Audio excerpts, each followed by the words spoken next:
ये छात्रा अध्यापक एवं छात्रा अध्यापिकाएं, आज का हमारा टॉपिक है राष्ट्रीय एकता के मार्ग में आने वाली बाधाएं एवं उनको दूर करने के उपाय। आप सभी जानते हैं, इस पर हम लोग चर्चा कर चुके हैं कि किसी भी राष्ट्र की सुरक्षा, एकता, अखंडता और विकास के लिए उस देश में राष्ट्रीय एकता आवश्यक है।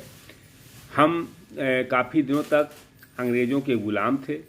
अपने शासनकाल में अंग्रेज़ों ने हमारी राष्ट्रीय एकता को छिन्न भिन्न करने के लिए उन सभी मर्म स्थलों पर प्रहार किया था जहां से राष्ट्रीय एकता का बिरवा अंकुरित होता था।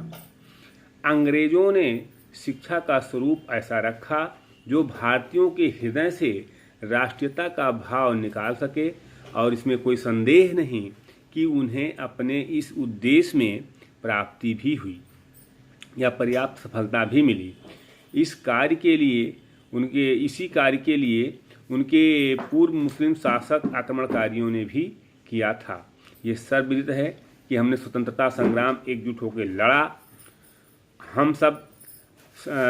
तब हम सबके मन में एक ही विचार था कि हम भारतीय हैं, परंतु स्वतंत्रता प्राप्ति के बाद इस भावनात्मक एकता में कमी आने लगी। विघटनकारी प्रवृत्तियों का विकास होने लगा।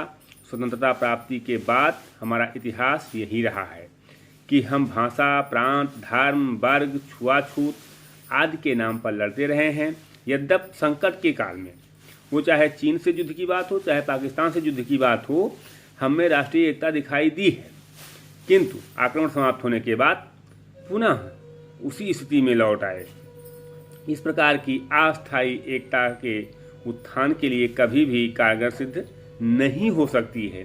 इस संबंध में काका कालेकर ने एक स्थान पर कहा है कि क्या भारत की एकता बालू के उस लड्डू की तरह है जो मुट्ठी के दबाव में लड्डू की तरह दिखाई देती है, किंतु मुट्ठी का दबाव हटते ही वो कण कण में बिखर जाती है। तो देश में राष्ट्रीय एकता या भावात्मक एकता में कमी आने के कारणों का तथा उनके विकास के उपायों की खोज हेतु भारत सरकार ने 1961 में डॉक्टर सर्वपूर्णानंद की अध्यक्षता में भावात्मक समिति का गठन किया था, जिसने अपने प्रतिवेदन 1962 में प्रस्तुत किया था। समिति की सम्मति में भावात्मक राष्ट्रीय एकता के मार्ग में निम्नलिखित बाधक तत्व थे, जैसे जातिवाद। आप जानते हैं कि हमारे देश में विभिन्न प्रकार की जातियां हैं, अनेक जातियां और उपजातियां हैं। एक जाति के लोग दूसरे जाति के लोगों से अपने को श्रेष्ठ मानते हैं, कुछ अपने को हीन समझते हैं, तो उनके बीच ईर्ष्या, द्वेष और घृणा की भावना निश्चित रूप से विद्यमान रहेगी। तो ये जो जातिवाद है वो हमारे देश में राष्ट्रीय एकता के लिए एक बाधक तत्व है। अगर दूसरा पॉइंट देखें आप, तो प्रांतवाद आप जानते हैं कि प्रांतीयता की भावना ने राष्ट्रीय एकता को बहुत आघात पहुंचाया है। हमारे देश में संघात्मक शासन प्रणाली है। स्वतंत्रता प्राप्ति के पश्चात शासन व्यवस्था को सुचारू रूप से चलाने के लिए राज्यों का पुनर्गठन करने के लिए राज्य पुनर्गठन आयोग के द्वारा भाषाई आधार पर 14 राज्यों और 6 केंद्र शासित प्रदेश बनाने की सिफारिश की थी। उसके बाद अलग अलग राज्य बनाने के लिए विभिन्न क्षेत्रों में आंदोलन हुए, जिसमें उन्हें कुछ सफलता भी मिली, और इसका दुष्परिणाम ये निकला कि प्रांतीयता की भावना ने लोगों को अपने प्रांत के हित की बात को ही सोचने के लिए प्रेरित किया, जिसने राष्ट्रहित को धूमिल किया और देश की एकता को खतरा पहुंचाया। आज एक प्रांत के लोग अपने को दूसरे प्रांत के लोगों से भिन्न समझते हैं। यहाँ तक कि प्रांतीय सरकारें भी प्रांतीय संकीर्णता में फंसी हुई हैं। आप देख रहे हैं उत्तर भारतीयों के साथ, अगर बॉम्बे में या महाराष्ट्र में देखिए क्या व्यवहार, यूपी और बिहार वाले लोगों के साथ क्या व्यवहार होता है। क्या है ये सही है? क्या वो ये देश के नागरिक नहीं है, वो हमारे देश में नहीं है? कहने का आशय यहाँ ये है कि प्रांतीयता भी राष्ट्रीय एकता को एक तरह से खतरा पहुँचाती है। सांप्रदायिकता, अगला पॉइंट है सांप्रदायिकता। सांप्रदायिकता हमारे राष्ट्रीय एकीकरण की सबसे बड़ी बाधा है। सांप्रदायिकता की आग में तो आज पूरा देश जल रहा है। अखबार उठाते डर लगता है, न जाने कि देश के किस और भाग में वहशियत का नंगा नाच प्रारंभ हो गया हो। किसी भी सांप्रदायिक दंगे में कितने हिंदू मरे, कितने मुसलमान मरे, ये जानने की उत्सुकता ही हमारी मानवीय कमजोरी है। किंतु हम ये नहीं सोचते हैं कि जो निरपराध मारे गए उनके परिवार वालों का खून न तो हिंदू है न मुस्लिम है, बल्कि एक इंसानी क्षति की दारुण पीड़ा का दुख उन्हें आजीवन भोगने के लिए विवश होना पड़ रहा है। तो इस तरह से हिंदू, मुस्लिम, सिख, ईसाई, जैन, पारसी, तम विभिन्न संप्रदायों के लोग हमारे यहाँ एक साथ रहते हैं, लेकिन छोटे छोटे बातों पर, किसी बात पर स्थानीय झगड़े के कारण हिंदू मुस्लिम द्वेष भड़क उठता है और मामूली सी घटनाओं को लेकर सांप्रदायिक दंगे हो जाते हैं, जिससे मानवता कलंक होती है। इस प्रकार सांप्रदायिकता लोकतंत्र का कलंक एवं देश की भावात्मक एकता के लिए बाधक है। अगला पॉइंट है भाषागत भिन्नता। भाषा के नाम पर आप देखते हैं कि हमारे देश में तमाम आंदोलन हुए। हमारे देश में भाषागत विभिन्नता भी राष्ट्रीय एकीकरण के लिए एक जटिल समस्या है। भाषा के आधार पर प्रांतों के निर्माण ने इस संघर्ष को और अधिक बढ़ावा दिया है। भिन्न भिन्न भाषा भाषी लोग अपने को प्रायः एक दूसरे से भिन्न मानते हैं, एक दूसरे से अपने को श्रेष्ठ मानते हैं। भाषा के नाम पर अनेक विघटनकारी शक्तियों ने आंदोलन किए और राष्ट्रीय एकता को क्षति पहुंचाई।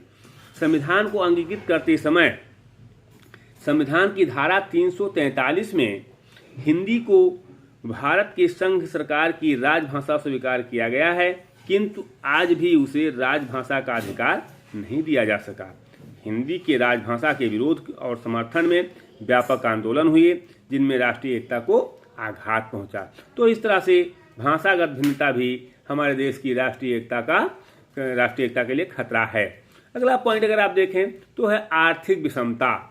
ये आर्थिक विषमताएं भी राष्ट्रीय एकीकरण के विरुद्ध हैं, विषम वातावरण तैयार करने में सहायक हैं। देश में कुछ राज्य आर्थिक दृष्टि से समृद्ध हैं, कुछ राज्य पिछड़े हुए हैं।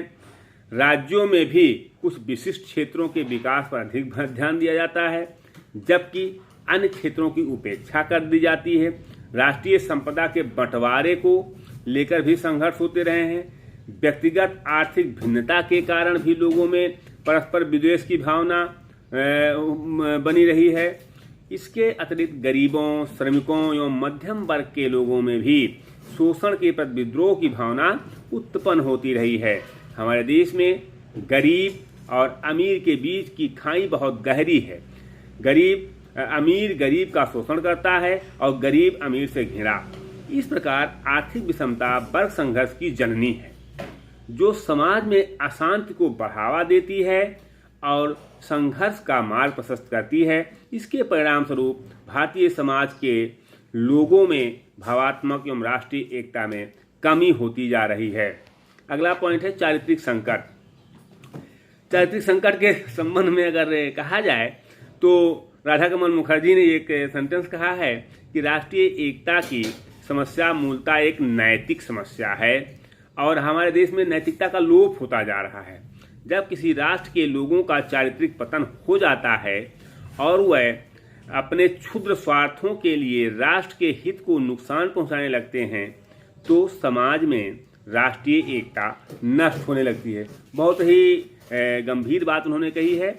तो मुझे लगता है कि हमारे देश में कमोबेश यही स्थिति है। समाज के हर क्षेत्र में चरित्र का संकट है। लोग जनहित की अपेक्षा अपने स्वार्थ में लिप्त हैं। भ्रष्टाचार राष्ट्रीय एकीकरण के मार्ग में बहुत बड़ा रोड़ा है। ये घुन की तरह समाज को अंदर से ही अंदर खोखला कर रहा है। देश में सर्वत्र व्याप्त भाई भतीजावाद, रिश्वतखोरी, कमीशनबाजी, धांधली, घोटाले जनसाधारण को झिंकित कर रहे हैं। इससे देश की जनता का लोकतंत्र से विश्वास डगमगा रहा है। राष्ट्रीय एकता को कमजोर कर रही इस कड़ी को समाप्त करना आवश्यक है। चारित्रिक गुणों के अभाव में ही हमने अतीत में बहुत कुछ खोया है और इसी कारण हम गुलाम बने और बरसों तक दास्ता के बंधनों में जकड़े रहे। यही चारित्रिक संकट अब भी देश में विद्यमान है। अब अगर हम इसमें सुधार नहीं किए, निष्पक्षता, ईमानदारी, सत्यता और त्याग को आज लोग तिलांजलि देते जा रहे हैं। केवल अपने हित के आगे राष्ट्र हित को गौर समझते हैं। यह राष्ट्रीय एकता के लिए महान खतरा है। अगला पॉइंट अगर आप देखें तो अन्य कारक में बहुत ऐसे कारक जो दिए हुए हैं, जिसमें बेरोजगारी है, जनसंख्या बढ़ोतरी है, आदर्शों का अभाव है, संवैधानिक भूल है, युवकों में निराशा है। अब युवक बेरोजगार हैं, निराश हैं, तो ऐसी स्थिति में निश्चित तौर पर उनमें देश के प्रति वो आस्था नहीं रहेगी। पहले आदमी भोजन चाहेगा। तो तमाम ऐसे कारक हैं जो राष्ट्रीय एकता के मार्ग में बाधा उत्पन्न करते हैं। अब हमारा पॉइंट है कि राष्ट्रीय एकता की बाधाओं का निराकरण, बाधाएं हैं उसका निराकरण कैसे किया जाए। डॉक्टर संपूर्णानंद की अध्यक्षता में गठित भावात्मक समिति ने इस बात पर बल दिया है कि शिक्षा एक ऐसी अद्भुत शक्ति है, शिक्षा के माध्यम से हम राष्ट्रीय एकता स्थापित कर सकते हैं। हमें विद्यालयी कार्यक्रम में कुछ ऐसे चीज़ों को सम्मिलित करना चाहिए, कुछ इस प्रकार सुनिश्चित करना चाहिए कि उनकी क्रियाओं में भाग लेते हुए बच्चों में वर्ग संकीर्णता समाप्त हो, उनमें उचित आदर्शों का निर्माण हो, अपने भविष्य के विषय में आश्वस्त हों और राष्ट्रीय हित को सर्वोपरि माने। तो ये चीज़ हम अगर अपने पाठ्यक्रमों में शामिल कर दें, पाठचर्या निर्माण करते समय शामिल कर दें, तो निश्चित तौर पर राष्ट्रीय एकता लाई जा सकती है। अब जो है समस्या, इसमें शिक्षा नियोजकों का ध्यान अपनी तरफ खींचा है, आकर्षित किया है। शिक्षा के क्षेत्र में नीचे से ऊपर तक, प्रांतों से केंद्र तक राष्ट्रीय एकता के विषय में संगोष्ठियां और सेमिनार होने लगे। राष्ट्रीय एकता पर अनेक साहित्यिक एवं सांस्कृतिक कार्यक्रम हो रहे हैं। फिर भी राष्ट्रीय एकता के विकास के लिए निम्नलिखित उपाय और किए जाने चाहिए। पहला है, समाज के सभी वर्गों की सत्ता में भागीदारी हो। जो सत्ता की भागीदारी है उसमें समाज के सभी वर्ग शामिल हों। राष्ट्रीय एकीकरण के लिए यह आवश्यक है कि समाज के सभी वर्गों को सत्ता में सहयोग लिया जाए। अगर यदि शासन सत्ता में किसी एक वर्ग का आधिपत्य रहेगा, एकाधिकार रहेगा, तो अन्य वर्गों में निराशा और अलगाव की भावना उत्पन्न होगी, जिससे राष्ट्रीय एकता के मार्ग में बाधा उत्पन्न होगी। दूसरा पॉइंट है, निश्चित तौर पे बाधा उत्पन्न होगी। और अगर दूसरे पॉइंट की बात हम करें तो ये है आर्थिक विषमता, कि राष्ट्रीय एकता को बढ़ावा देने के लिए देश में आर्थिक विषमता को दूर कर गरीब और अमीर के बीच की खाई को कम करना आवश्यक है। संपूर्ण देश में वर्गभेद का मुख्य कारण आर्थिक विषमता है। गरीब अमीर से घृणा करता है और अमीर गरीब का शोषण करता है। पूरे देश में पूंजीपतियों और मजदूरों का वर्ग संघर्ष इसका प्रमाण है। इसलिए यथाशीघ्र आर्थिक विषमता और असंतोष को दूर किया जाए और पिछड़े हुए राज्यों के आर्थिक विकास पर पर्याप्त ध्यान दिया जाए। अगला पॉइंट है, विघटनकारी तत्वों पर प्रतिबंध। हमारे देश में कई ऐसे विघटनकारी तत्व हैं जो जनता को भ्रमित कर हिंसात्मक आंदोलनों का सहारा लेकर देश में अराजकता फैला रहे हैं। ऐसे अराजकवादी तत्वों, हिंसात्मक तत्वों पर यथाशीघ्र नियंत्रण लगाया जाना चाहिए। लोकतांत्रिक राजनीति में हिंसा का कोई स्थान, अराजकता का कोई स्थान नहीं है। और अगला पॉइंट है, उचित शिक्षा की व्यवस्था। ये सारी चीज़ें उचित शिक्षा के द्वारा ही हो सकती हैं, क्योंकि एक कहावत है कि अगर किसी खेत को संभालना है तो 2-3 वर्ष पहले उसमें खाद पानी पर ध्यान देना चाहिए, और अगर किसी देश को संभालना है तो उन बच्चों पर ध्यान दिया जाना चाहिए जो पहली बार विद्यालय आ रहे हैं। मेरे कहने का आशय यहाँ यह है कि राष्ट्रीय एकीकरण के लिए सबसे उत्तम और आधारभूत साधन शिक्षा है। पाठ्यक्रम की रचना ऐसी होनी चाहिए कि प्रारंभ से ही बालक भारत की सांस्कृतिक और ऐतिहासिक विरासत में रम जाएं। सभी स्तरों के पाठ्यक्रमों में ऐसे अंशों को हटा दिया जाना चाहिए जिनसे देश में सांप्रदायिकता और क्षेत्रवाद की गंध आ रही हो। महाविद्यालय और विश्वविद्यालय स्तर पर विभिन्न क्षेत्रों के छात्रों, अध्यापकों एवं प्राचार्यों के विभिन्न संगोष्ठियों सेमिनारों द्वारा घनिष्ठ संबंध स्थापित किया जाना चाहिए, जिससे अलगाव की प्रवृत्तियां कम होंगी और एकता प्राप्ति में का मार्ग प्रशस्त होगा। अगला पॉइंट है सांस्कृतिक आदान प्रदान। संस्कृति का भारतीय संस्कृति, आप जान रहे हैं कि भारतीय संस्कृति की इतनी महानता है कि जो भी लोग आते हैं उनको ये अपने में समाहित कर लेती है। तो देश में राष्ट्रीय एकीकरण के लिए राज्यों में परस्पर अधिक मात्रा में सांस्कृतिक आदान प्रदान होने चाहिए। इसके अंतर्गत ऐसे कार्यक्रमों का आयोजन हो जिनमें भारत की समृद्धि संस्कृति का वर्णन एवं प्रदर्शन हो। इससे सभी राज्यों के नागरिक अपने देश के गौरवशाली अतीत के विषय में जानकारी प्राप्त कर सकेंगे। अगला पॉइंट है सशक्त लोकमत का सृजन। राष्ट्रीय एकीकरण के लिए सशक्त लोकमत का सृजन आवश्यक है। इसके लिए समाचार पत्र पत्रिकाएं और टीवी, दूरदर्शन आदि के माध्यम से राष्ट्र की एकता को प्रचारित एवं प्रसारित किया जाना चाहिए। इससे देश की जनता के हृदय में राष्ट्रीय एकता के भावों का प्रस्फुटन होगा। अगला पॉइंट है एक भाषा एवं धर्म के मामलों में सहिष्णुता।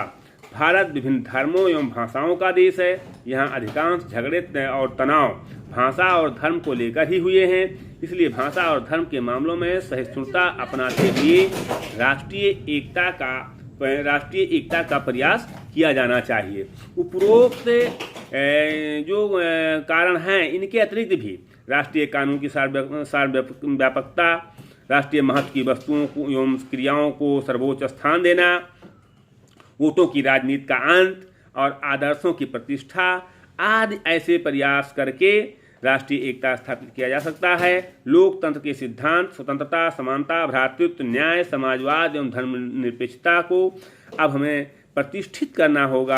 हम तभी राष्ट्रीय एकता स्थापित कर सकते हैं। आज जो करनी और कथनी में अंतर है, उस करनी और कथनी को अंतर करना होगा। संविधान में सभी को समानता का अधिकार दिया हुआ है, तो फिर किसी विशेष को विशेष सहूलियतें क्यों दी जा रही हैं। एक ऐसा राष्ट्रीय स्तर का कानून होना चाहिए जिसे राष्ट्र के हर व्यक्ति को मानना चाहिए। एक राष्ट्र एक नियम की बात होनी चाहिए। हिंदुओं का अलग कानून, मुस्लिम का अलग कानून, सिख का अलग कानून, ऐसे नहीं होना चाहिए। तभी राष्ट्रीय एकता स्थापित हो सकती है। अन्यथा तो हमारा देश जिस स्थिति में है वो आप लोगों से छुपा नहीं है। तो ऐसी स्थिति में राष्ट्रीय एकता के मार्ग में जो बाधाएं हैं उनको दूर करके हम राष्ट्रीय एकता स्थापित कर सकते हैं।